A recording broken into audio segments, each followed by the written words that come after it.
नमस्कार, मेरा नाम राघव है और आप पॉलिटिक्स देख रहे हैं। राम भद्राचार्य का ये बयान कि चारों वर्णों में जो राम को नहीं मानता है वो चमार है, ये बयान अब राजनीतिक गलियारों में एक नया मुद्दा बन के उभर रहा है। असल में इससे पहले भी जब ये बयान आया था तो चंद्रशेखर रावण ने एक ट्वीट किया था कि इस पर कार्यवाही होनी चाहिए।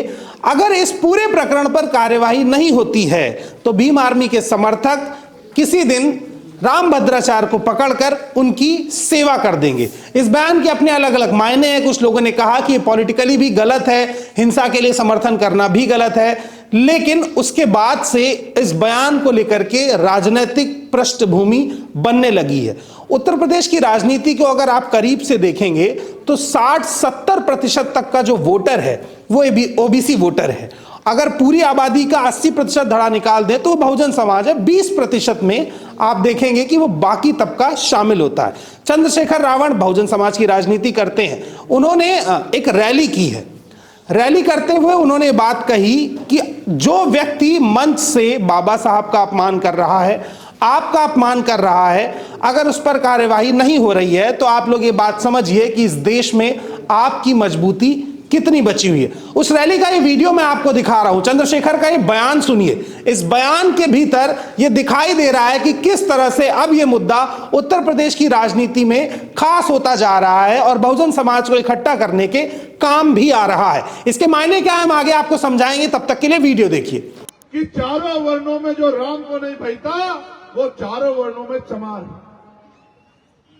राम को भजने वाला उत्तम और चाम को भजने वाला नीच। उनके कहने का मतलब है कि जो चमार जाति है वो नीच जाति है। भाई उनका क्या कहा उन्होंने, चारों वर्णों में जो राम को नहीं भजता, नहीं, चारों वर्णों में जो बुरा है, असुर है, राक्षस है, वो कौन है? चमार। ये कह तो उन्होंने दिया। फिर मैंने जब उनको ट्वीट करके बताया एक्स पे तो करंट सा भी लगा होगा उनको है। फिर उन्होंने कहा भी नहीं मेरा ये मतलब नहीं था, मतलब था, मैं नहीं जानता क्या मतलब था। मैं तो उनको ये कहना चाहता हूं इस मंच के माध्यम से, अपनी वाणी पे लगाम लगा के रखो। ना बुरा कहेंगे ना बुरा सुनेंगे, और अगर कोई सीमा क्रॉस करेगा तो ये भी भूल जाएंगे कि वो कौन है। मुकदमा दर्ज करा के उसको जेल भिजवाने का काम भी हम लोग करेंगे अगर किसी का दिमाग खराब हो गया। सीतापुर में रैली करते हुए चंद्रशेखर ने कहा कि बहुत जल्द ऐसे बाबाओं को जेल की हवा खिलाई जाएगी और यहां से बहस तेज हो गई कि आखिर में राम भद्राचार्य के ऐसे बयान के ऊपर अभी तक कानूनी कार्यवाही क्यों नहीं हुई है। असल में भगवा चोला ओढ़ने के बाद आपका कोई भी जुर्म नहीं रहता है, बल्कि एक वचन और प्रवचन हो जाता है। इसी कारण आजकल बाबाओं के ऐसे बयान तेज होते जा रहे हैं। चंद्रशेखर रावण ने इस बात पर भी जोर दिया कि कांशीराम मुलायम सिंह यादव के लिए जब ऐसा नारा लगाया गया था कि मरे मुलायम काशीराम, उसके बाद भी कार्यवाही नहीं हुई थी।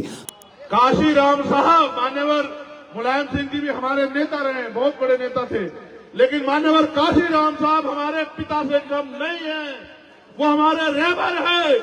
उन्होंने हमें लड़ना सिखाया, उन्होंने हमें बोलना सिखाया, और अगर कोई मान्यवर काशीराम साहब के खिलाफ एक शब्द भी कहेगा तो ये हम किसी कीमत में बर्दाश्त नहीं करेंगे। कांशीराम हमारे पिता समान हैं। अगर कोई हमारे पिता का अपमान करेगा तो आप उसके साथ क्या करेंगे? इसके बाद मंच पर खड़े चंद्रशेखर रावण ने अपने बयान को दोहराते हुए कहा कि मैं तो ऐसे व्यक्ति को नहीं छोड़ूंगा, आप क्या करेंगे? भीड़ की आवाज तेजी से आती है। एक बात और बारीकी से समझनी होगी कि ऐसे साधुओं के बयान कहीं ना कहीं चुनावी माहौल को बनाते भी हैं और बिगाड़ते भी हैं। चंद्रशेखर रावण लंबे समय से बहुजन राजनीति कर रहे हैं। मायावती के बाद उत्तर प्रदेश में अगर किसी के पास बहुजन वोट बैंक का एक बड़ा हिस्सा है तो वो चंद्रशेखर रावण ही हैं। मायावती पक्ष में है या विपक्ष में यह तय नहीं हो पाता है, लेकिन चंद्रशेखर विपक्ष में मजबूती से खड़े हुए हैं। इस वजह से जो विपक्ष का बहुजन वोटर है वो उनकी तरफ लालायित होता है, आकर्षित होता है। जो मायावती के समर्थक भी हैं वो भी चंद्रशेखर के समर्थक हैं। तो कहीं ना कहीं अगर चंद्रशेखर इस चमार शब्द को उत्तर प्रदेश की राजनीति में इंप्लांट करके इसके बेस पर अपने चुनाव की तैयारी करते हैं तो इसका फायदा भी उन्हें मिल सकता है, क्योंकि बहुजन समाज को इकट्ठा करने के लिए ये एक टूल का काम भी करेगा। और ये मुद्दा ऐसा मुद्दा भी है जो बहुजन समाज के स्वाभिमान पे चोट करता हुआ दिख रहा है। फिलहाल चंद्रशेखर रावण, अखिलेश और कांग्रेस की बातचीत भी गठबंधन को लेकर के चल रही है, तो अगर यहां भी ये मसला फिट बैठता है तो बीजेपी के लिए थोड़ी सी मुश्किलें बढ़ेंगी। लेकिन इसकी दूसरी पृष्ठभूमि भी समझिए। इस देश में धार्मिक माहौल बनाया गया है और धर्म के भीतर कुरीतियां लंबे समय से विद्यमान रही हैं। जिस हिंदू धर्म को प्रचार करके आपको विश्व के सबसे सुप्रीम धर्म के तौर पर दिखाया गया है, उसी धर्म के किसी पन्ने में जातिवाद को भी बड़ी बारीकी से लिखा गया था। वहां लिखी गई थी वो वर्ण व्यवस्था जो किसी व्यक्ति को पहले पायदान पर रखती है और किसी को सबसे अंतिम पायदान पर। वहां लिखा गया था कि एक आदमी ब्रह्मा के मुख से पैदा हुआ है और दूसरा उसके अंगूठे से। वहां लिखा गया है कि एक आदमी शूद्र है जिसका काम सफाई करना है, मैला ढोना है, और इसका हजारों सालों का इतिहास है। इस शोषण से दबे हुए लोगों को जब संविधान से अधिकार मिला तो उन्होंने बढ़ चढ़ के अपना हिस्सा मांगा।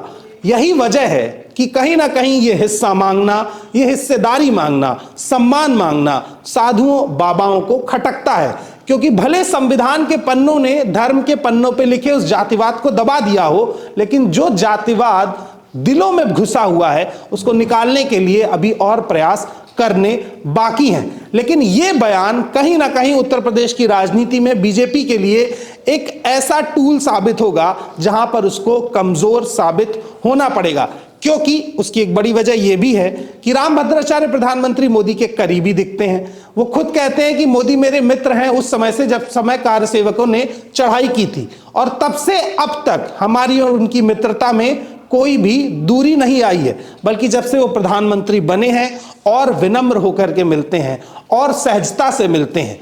इसके बाद रामभद्राचार्य अगर इस तरह के बयान देंगे तो इसे माना जाएगा कि इसमें प्रधानमंत्री मोदी की भी आम सहमति है।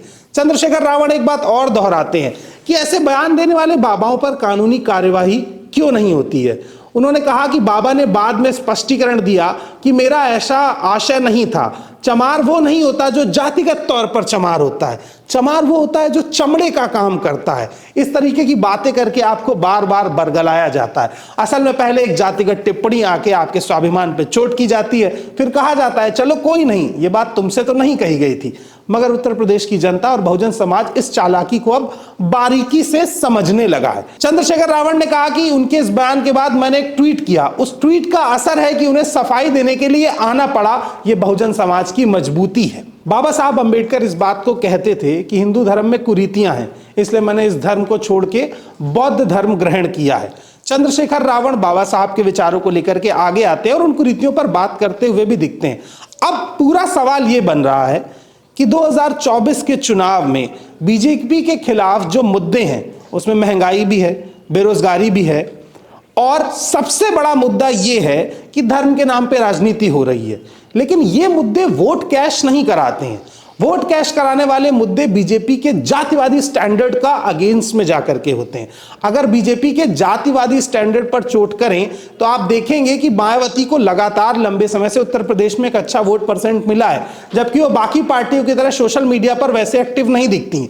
इसकी वजह यह है कि वो वोटर जो बहुजन समाज का वोटर है, जो जातिवार जनगणना के मुद्दे को समझ रहा है, वो वोटर कहीं ना कहीं जानता है कि बीजेपी को वोट करने से उसका हित नहीं सधेगा, उसके ऊपर जातिवादी अटैक होते रहेंगे। इसलिए वो वोटर एक ऐसा कैंडिडेट ढूंढता है जो उनके इन मुद्दों की बात कर सके। तो अगर उत्तर प्रदेश में इस पूरे प्रकरण को लेके और कांग्रेस समाजवादी पार्टी इस मुद्दे को अपने चुनावी कैंपेन में किसी तरह से इस्तेमाल करती है कि कैसे धर्म के नाम पर राजनीति करते हुए बाबाओं और साधुओं के कंधे पर बंदूक रख के बीजेपी इस नैरेटिव को सेट कर रही है, तो कहीं ना कहीं समस्या भारतीय जनता पार्टी के लिए बढ़ेगी। और ये चमार शब्द जो पिछले कुछ दिनों में पॉलिटिकल गलियारे में धार्मिक चैनलों पर इस्तेमाल हुआ है, वो बीजेपी के गले की हड्डी बनेगा।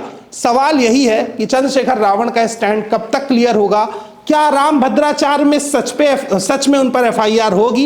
एफआईआर होगी तो क्या सच में उन पर कार्यवाही होगी? और कार्यवाही होगी तो क्या सच में उन्हें जेल तक ले जाया जा पाएगा? इन सभी सवालों के साथ हम आपको छोड़ के तो जा रहे हैं, लेकिन कमेंट बॉक्स में अपनी राय बताइए कि चंद्रशेखर के इस बयान और रामभद्राचार्य के इस बयान के बीच में क्या स्टैंड आपका है। इसके साथ ही आपको पॉलिटिक्स को सब्सक्राइब करना पड़ेगा, बेल आइकन दबाना पड़ेगा, ताकि सारी अपडेट्स आपको मिलती रहें। बाकी अपडेट्स के लिए बने रहिए हमारे साथ, देखते रहिए पॉलिटिक्स। धन्यवाद।